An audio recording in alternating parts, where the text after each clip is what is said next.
La séance est ouverte. L'ordre du jour. Monsieur le Président Jacob, un rappel au règlement peut-être. Merci Madame la Présidente. Oui, Madame la Présidente, je voudrais faire un rappel au règlement sur la base de notre article 58, alinéa 1 de notre règlement, et reprendre un rappel au règlement qui a eu lieu le 25 juillet 2007 à 15 heures, qui avait été fait par Jean-Marc Ayrault, président du groupe SRC. Et dans son rappel au règlement, il disait la chose suivante. Il y a quelques semaines, j'ai sollicité le président de la République qui a la maîtrise de l'ordre du jour de la session extraordinaire afin que soit organisée une séance hebdomadaire de questions au gouvernement. Il est en effet anormal que les députés siègent tout en étant privés de l'exercice de leur mission de contrôle. Suite à cette intervention, non pas notre règlement, mais notre Constitution a été modifiée à l'initiative du président Nicolas Sarkozy. Et donc, dans l'article 48, alinéa 6 de notre Constitution, il est depuis clairement stipulé qu'une séance par semaine au moins, y compris pendant les sessions extraordinaires prévues à l'article 29, est réservée par priorité aux questions des membres du Parlement et aux réponses du gouvernement. Alors, Madame la Présidente, ma question est simple. Dans les responsabilités qui sont les vôtres, comment comptez-vous faire appliquer notre Constitution à la fois dans son esprit et dans sa lettre? Merci, Monsieur le Président.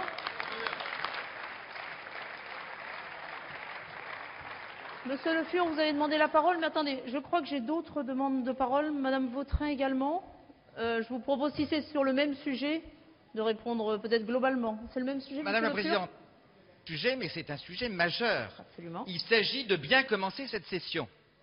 Il s'agit de bien commencer ce mandat. Et pour bien commencer un mandat, on respecte un règlement. L'article 133 de notre règlement est très explicite. Il renvoie à un article de la Constitution. C'est pas neutre. Cet article résulte d'une révision constitutionnelle que certains avaient jugée insuffisante, qu'au moins ils appliquent ce qui a été adopté en 2008. Et en 2008, les choses sont très claires. Chaque semaine, y compris lors des sessions extraordinaires, est organisée. C'est du présent de l'indicatif, ce qui veut dire en droit de l'impératif. Les choses sont très claires. Ça s'apprend en première année de droit. Monsieur Le Fur, pardonnez-moi. Donc, il me semble si que nous votre sommes très attachés à cela, Madame la Présidente. Pardonnez-moi, Monsieur Le Fur. Si nous sommes très attachés à cela, c'est parce que nous venons d'une campagne. Nous sommes porteurs de questions très concrètes. Oui, pour ma part, attendez, je suis porteur de questions posées par des salariés d'une entreprise de 3500 personnes. Cette entreprise, elle va fermer ses portes. Ces 3500 salariés sont menacés de chômage. Cette entreprise, c'est l'entreprise Doux, en Bretagne. Cette question, elle pourrait être posée aussi bien par des membres de la majorité que par des membres de l'opposition. Pardonnez-moi. Or, nous ne sommes pas en mesure de poser cette question, qui est une question d'actualité. Voilà. Elle est urgente. Que l'on nous dise pas, c'est la semaine prochaine. Les jours comptent, les heures comptent, le respect du règlement, ça vaut pour tout le monde. Merci. Mais Monsieur Le Fur, je me permets de vous préciser qu'à partir du moment où c'est sur le même sujet que votre président de groupe s'est déjà exprimé, ça ne me paraissait pas indispensable de reprendre la parole longuement. Donc Madame Vautrin, je vous donne 30 secondes, s'il vous plaît, si c'est sur le même sujet. Je vous remercie. Mais je vous en prie. Madame Vautrin a la parole. Madame Vautrin. Madame la Présidente, j'ai le regret de vous dire... Madame Vautrin a la parole et elle seule. Madame la Présidente, j'ai le regret de vous dire que chaque député dans cet hémicycle peut s'exprimer dès lors qu'il s'agit d'un rappel au règlement. C'est précisément ce qui, aujourd'hui, nous préoccupe. Et c'est bien sûr sur la base de l'article 58-1 de notre règlement, sur le déroulé de notre séance.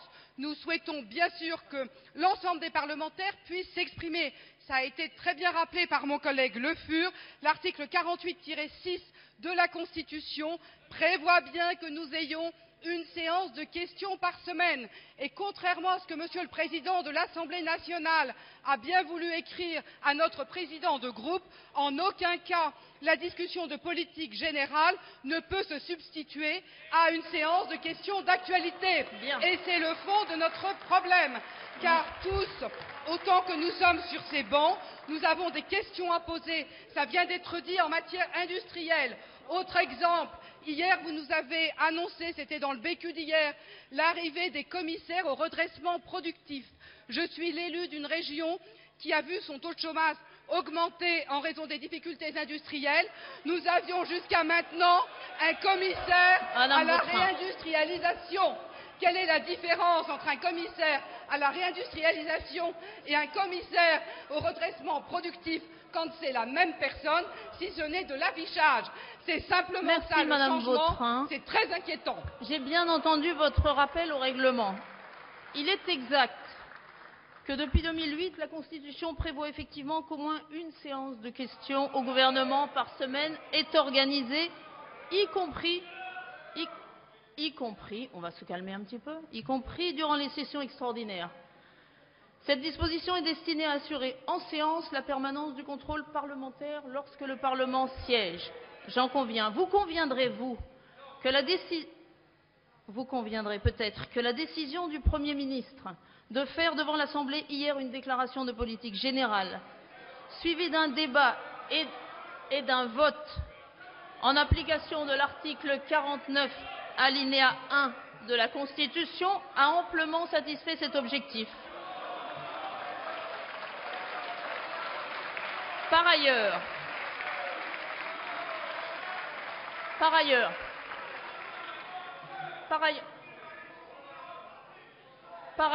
eu égard à l'importance des débats européens, le gouvernement a pris l'initiative d'organiser dès aujourd'hui un débat sur les résultats du Conseil des 28 et 29 juin dernier. Monsieur Le Fur, s'il vous plaît. La première semaine de la session extraordinaire est donc consacrée à des débats majeurs qui permettent aux députés, notamment ceux de l'opposition, d'interroger le gouvernement sur des enjeux essentiels. Vous n'ignorez pas que le Premier ministre est aujourd'hui retenu au Sénat pour une déclaration suivie d'un débat en application de l'article 50, alinéa 1 de la Constitution. Il n'aurait donc pas été opportun de tenir notre première séance de questions au gouvernement en son absence. Je pense que vous en conviendrez. L'ordre du jour appelle donc le débat sur les résultats du Conseil européen des 28 et 29 juin 2012. La parole est au Monsieur le ministre des Affaires étrangères, Monsieur Laurent Fabius.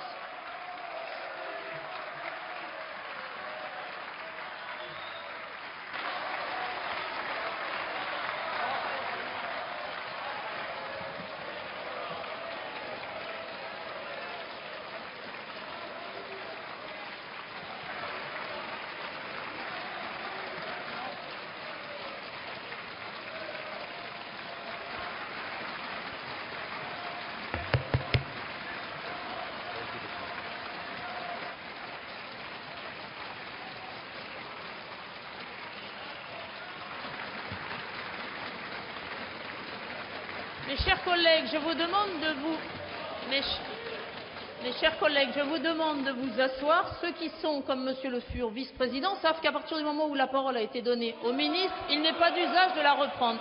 Monsieur le ministre, vous avez la parole.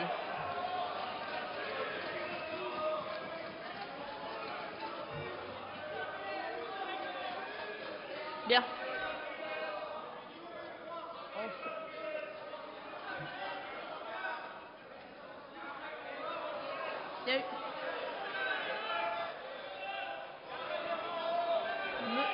Monsieur le Président,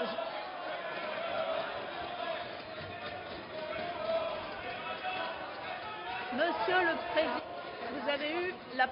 Je donne maintenant la parole au ministre et à lui seul.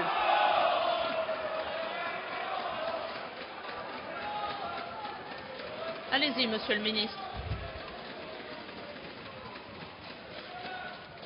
Madame la Présidente,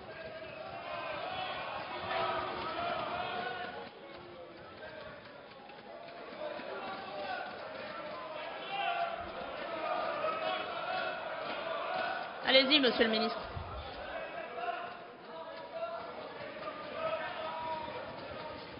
Madame la Présidente,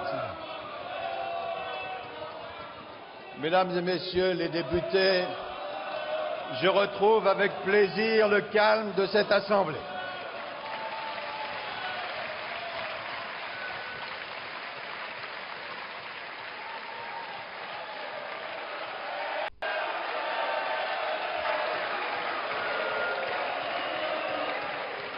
C'est pas-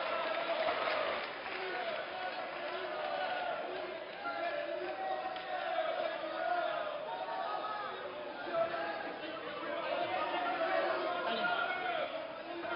Vous avez...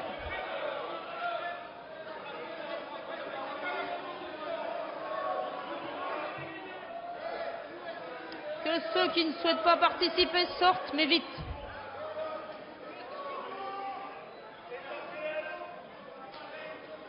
Mesdames et Messieurs les députés,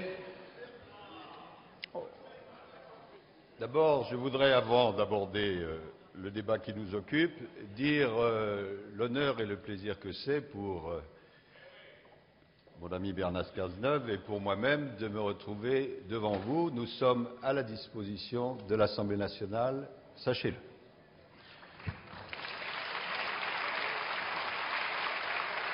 Aujourd'hui, nous allons discuter de l'important sommet européen qui a eu lieu la semaine dernière et qui a apporté... C'est bon, ça va. S'il vous plaît, c'est bon. C'est bon. Monsieur le ministre. Monsieur le ministre, vous avez la parole. Aujourd'hui, nous allons discuter